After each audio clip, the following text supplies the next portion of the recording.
Bonjour, bienvenue sur netprof.fr. Donc dans cette 5e leçon, nous allons aborder comment paramétrer certains éléments de la société.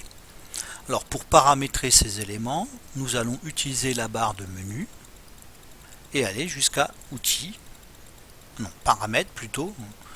Et puis ici, nous allons aller jusqu'à société.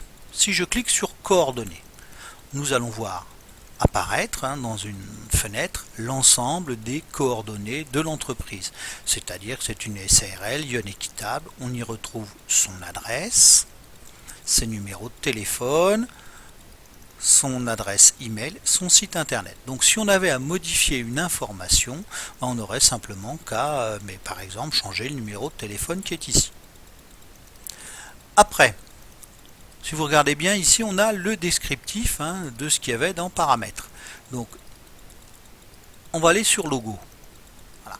Si vous avez ici une page blanche, c'est ce que vous devez normalement avoir au départ, donc on irait charger, c'est-à-dire qu'il va aller naviguer ici dans notre ordinateur et le logo, je l'avais placé ici, donc vous iriez chercher le logo de l'entreprise.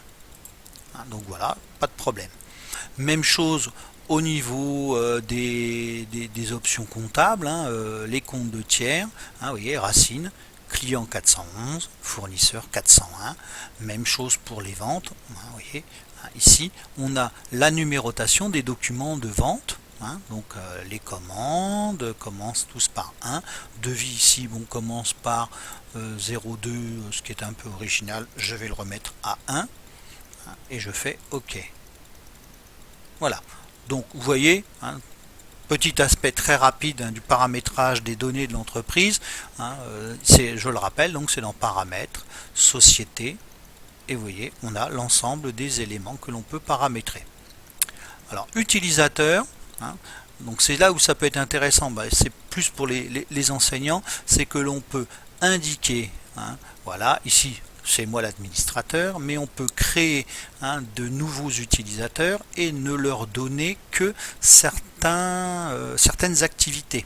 Par exemple, dans le PGI, je pourrais indiquer que monsieur Untel, je vais le bloquer au niveau de la comptabilité, donc il n'aura pas accès à la comptabilité s'il s'occupe uniquement, mettons, de réaliser des factures.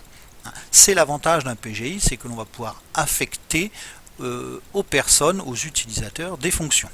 Bon, voilà. On ne va pas le travailler, vous verrez que c'est plutôt l'enseignant qui gérera ça. Bon voilà, j'en ai terminé avec cette petite leçon sur le paramétrage de la société et je vous donne rendez-vous pour une autre leçon. À bientôt.